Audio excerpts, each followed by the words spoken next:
गाढ़ा की जगह पतला कर लेता है। जब भी पतला किया भी हो गया पेशेंट। ठीक है, इसका तो कोई हानि ही नहीं है, लेकिन 2 टैबलेट्स जरूर आपको रखना चाहिए।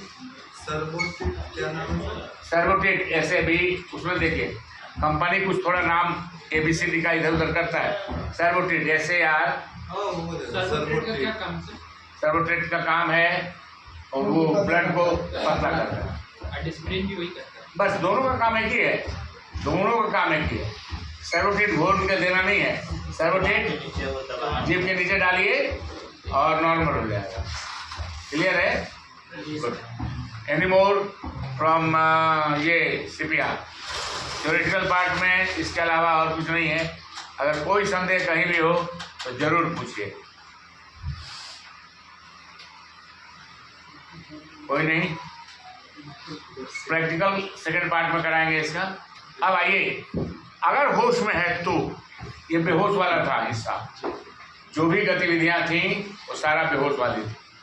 अब होश में रहेगा तो होश में अगर है तो 2 स्थितियां हो सकती, एक शॉकिंग का और दूसरा ब्लीडिंग एंड फ्रैक्चर।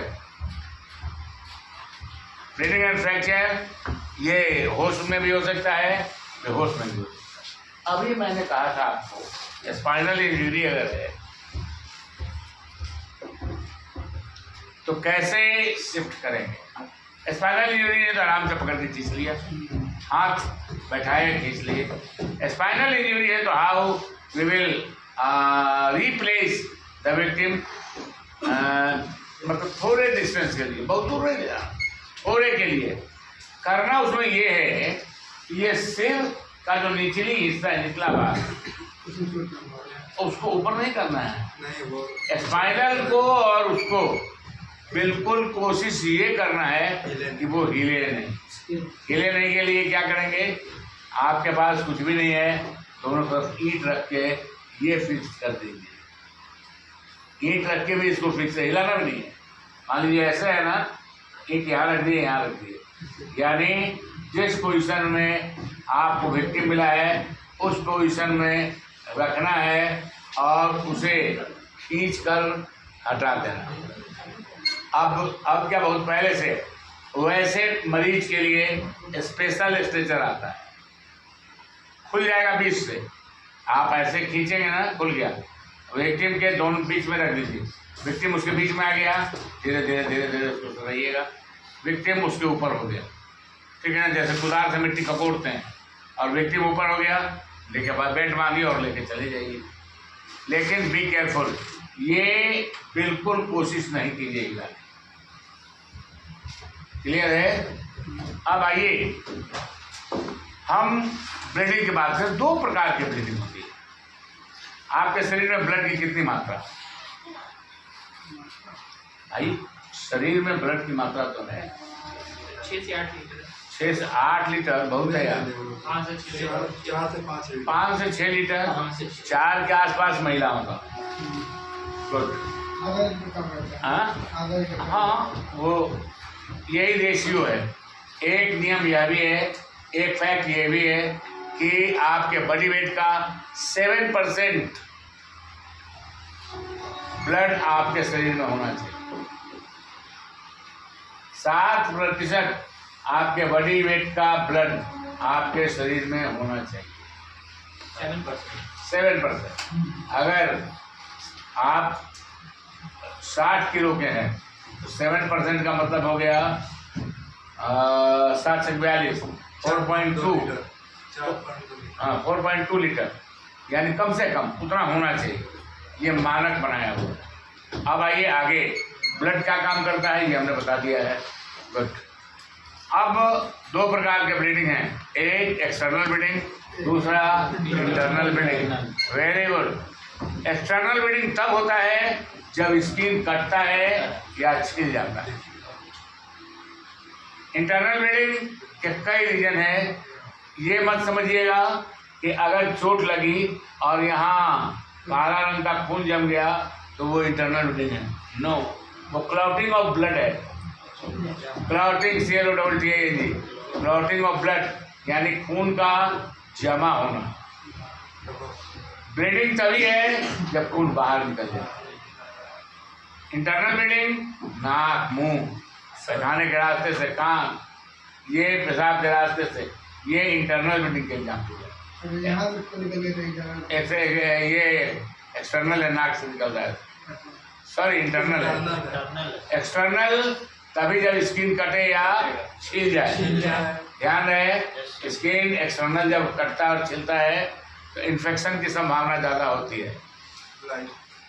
अगर जल जाए और कट जाए, जलने में भी स्किन डैमेज है, कटने में भी स्किन डैमेज है।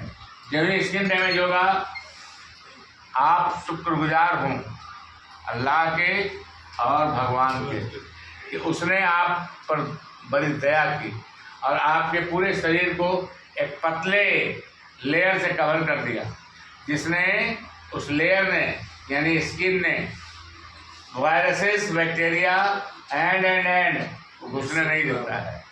यही नहीं, अभी वातावरण जैसा है वैसा वो काम भी करता है। स्किन में लाखों लाख जितने बाल हैं उतने छेद हैं।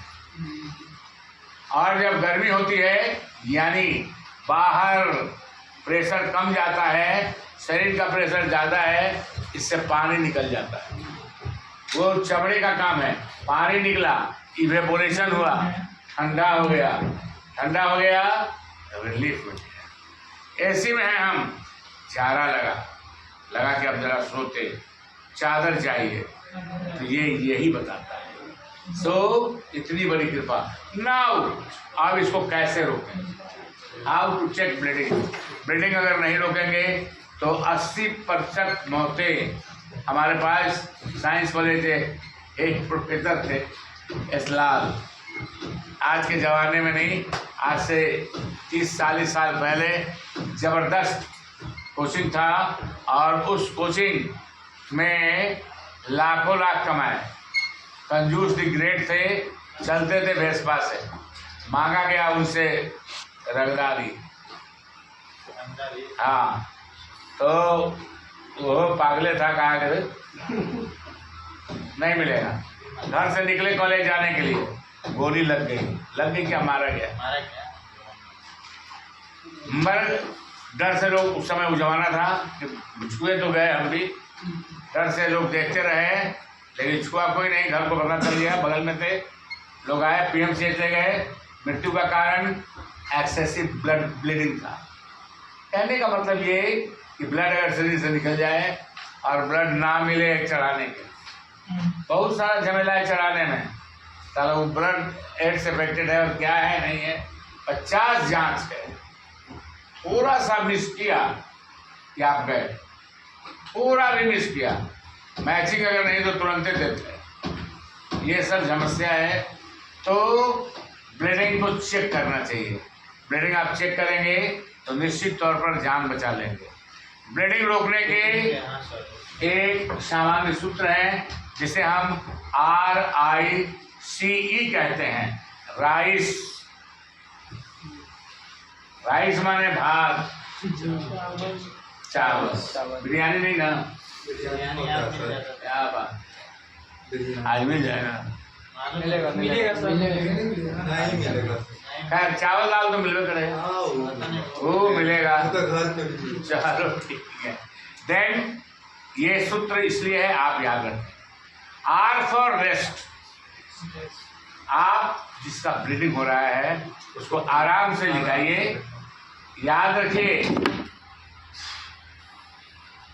जहाँ इंडस्ट्री में ड्यूटी मिलेगी ना, वहाँ ही खूब मिलेगा आपको।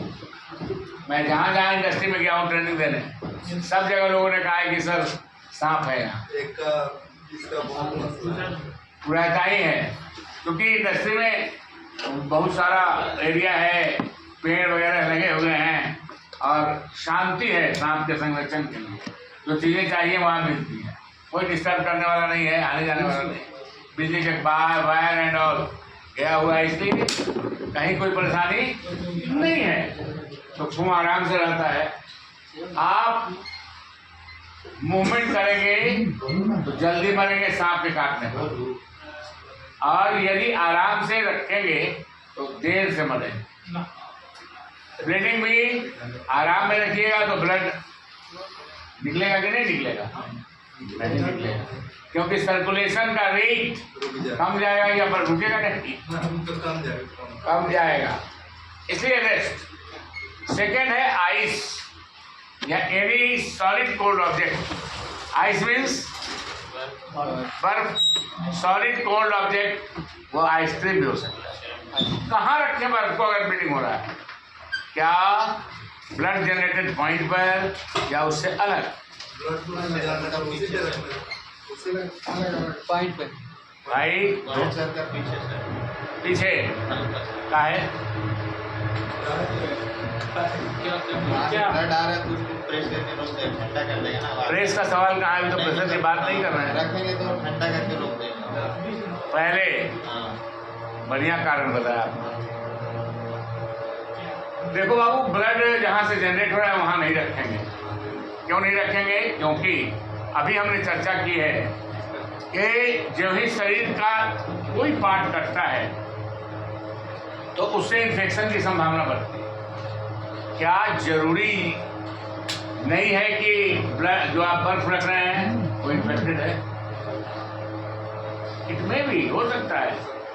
और यही नहीं, बर्फ कोई भी वस्तु, चाय रखेंगे तो चाय ठंडा होगा या गर्म? प्रत्येक वस्तु अपने तापक्रम को कमरे के तापक्रम पर लाना चाहिए। चाय ठंडा होता है, बर्फ गर्म होकर पिघलता है। बर्फ जब गर्म होकर पिघलेगा तो ब्लड को पतला करेगा या गाढ़ा?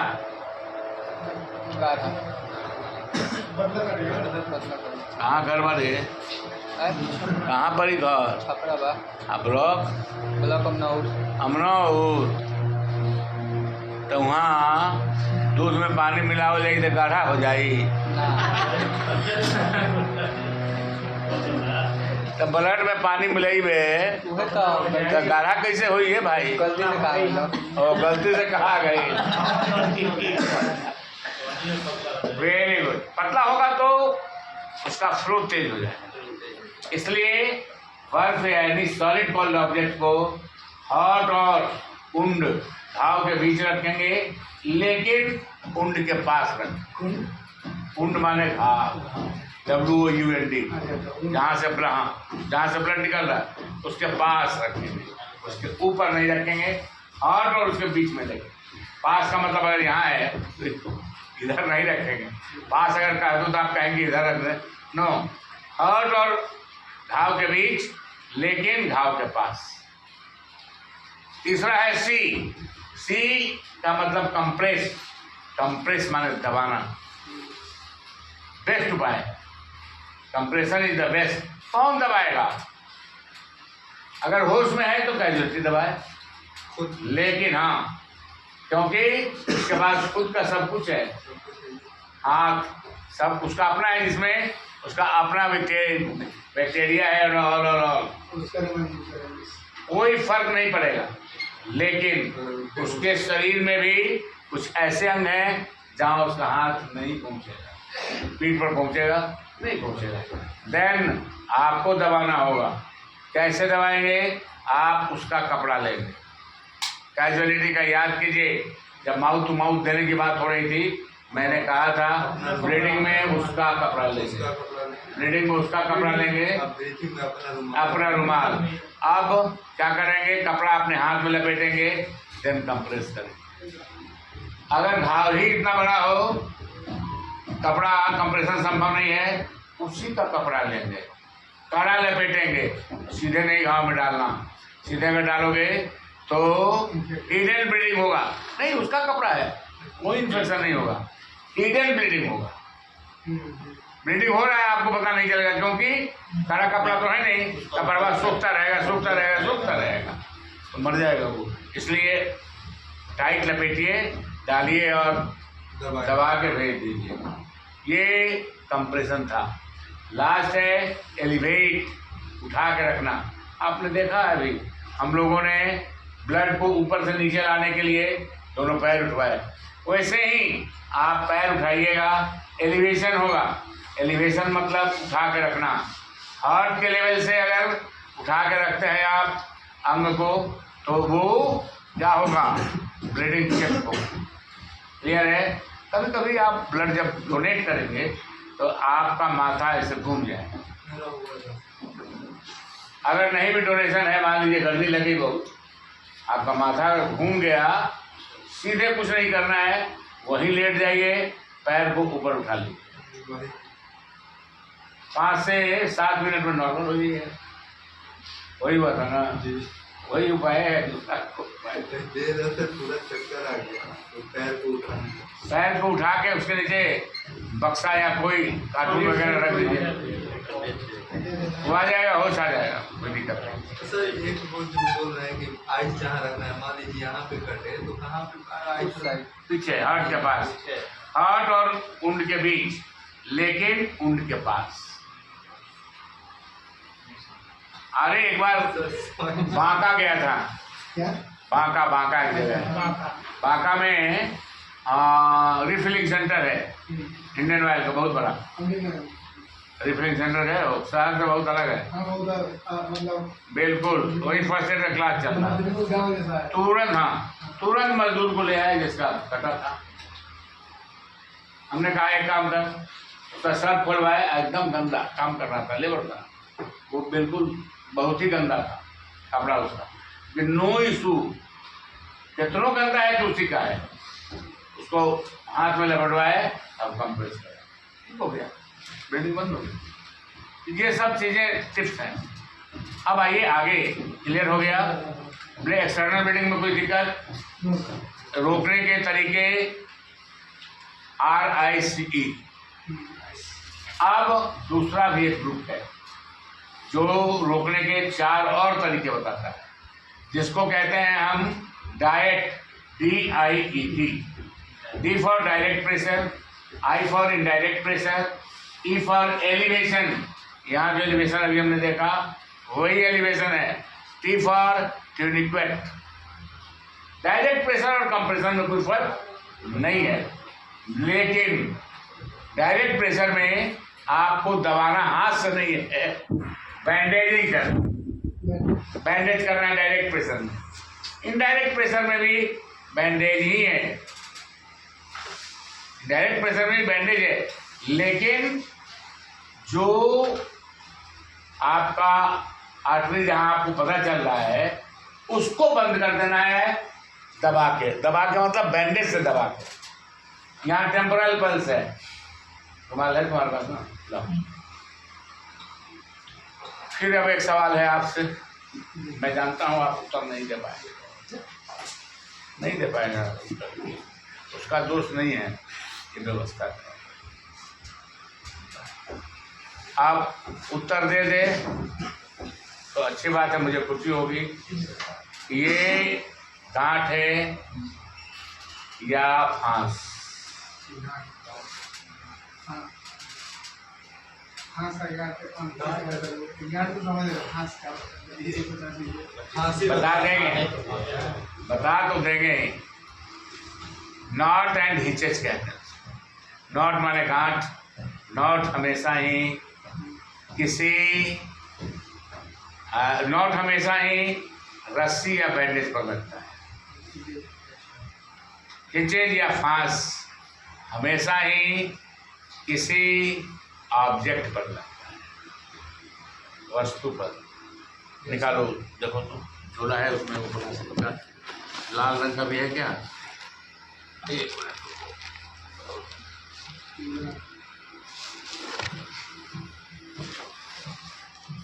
थोड़े पकड़ो इसको, रखो। ये गांठ है ना,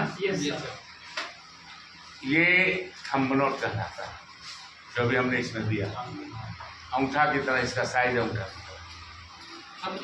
थंब नोट इसलिए लगाते हैं कि इधर का खुलेगा नहीं, और इसके बाद अगर कोई गांठ लगाओगे ना तो उसको सिक्योर कर देगा, उसको खुलने नहीं देगा। तो ये इसका गुण है, बस 2 ही है, थंब नोट। क्लियर है? अंगूठे का आकार का है इसलिए। अब हिचेज की बात करते हैं। एक फूटा फांस है, क्लोविज कहते हैं, सबसे बेसिक वही है। क्लोविज क्या है? एक लूप अपनी ओर, ये लूप मेरी ओर, इसको लूप कहते हैं, और एक लूप आपकी ओर। ये दोनों लूप एक दूसरे के, थोड़ा छोटा है थोड़ा बड़ा वाला।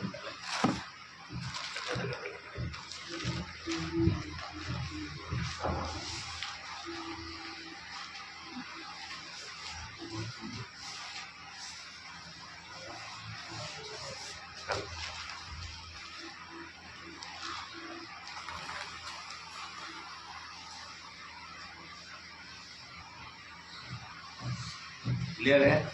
यहाँ भी ये थंब नोट है, यहाँ भी थंब नोट है। अब हम क्लोविज की बात करेंगे। क्लोविज इट मीन्स फांस, एक लूप अपनी ओर, एक लूप आपकी ओर, और दोनों को ऐसे मिला दिया। ये टूटा फांस है। आ जाओ पीछे, इसको ले जाओ। क्या आपने कभी देखा है ऐसे? Yes sir. अगर बोन फ्रैक्चर हाथ का होता है और डॉक्टर प्लास्टर करता है, हंसना नहीं है, सीखना है, तो ये इस तरह यही फांस वो देता है, इसमें लगाता है। क्लियर है? और तीसरा आपको नोट और बताएंगे हम, वो है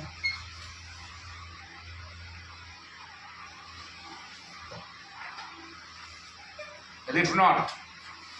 रिप नॉट, नॉट मीन्स गांठ, है ना? इस माने फांस। एक फांस मैंने बताया, ये फूटा फांस कहते हैं इसको, चौबंद कहते हैं, जानवरों को बांधने के लिए इसका इस्तेमाल करते हैं। एक आपने थंब नोट देखा। बैंडेज जब बांधेंगे हम, तो हम रिप नोट लगाते हैं या डॉक्टरी गांठ लगाते हैं। डॉक्टरी गांठ लगाने का तरीका ये है कि दोनों सिरा आप जब बैंडेज बांधेंगे तो दो सिरा तो आएगा ही, दोनों सिरा आएगा तो उसको एक दूसरे पर चढ़ाएंगे। चढ़ाने के बाद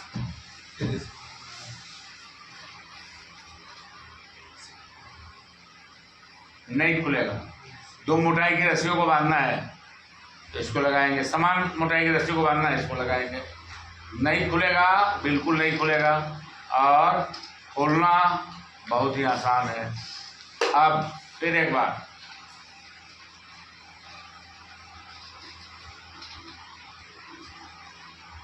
क्लियर है? अब इसको और खोलना आसान है।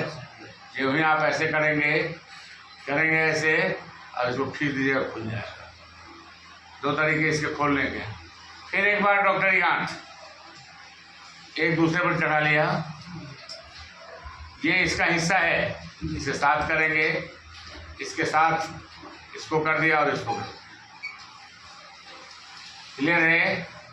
अब ये पहचान इसका यही है कि जब आप लगाएंगे ये सरकता है, सरक रहा है, आप खींच लें, टाइटन हो गया।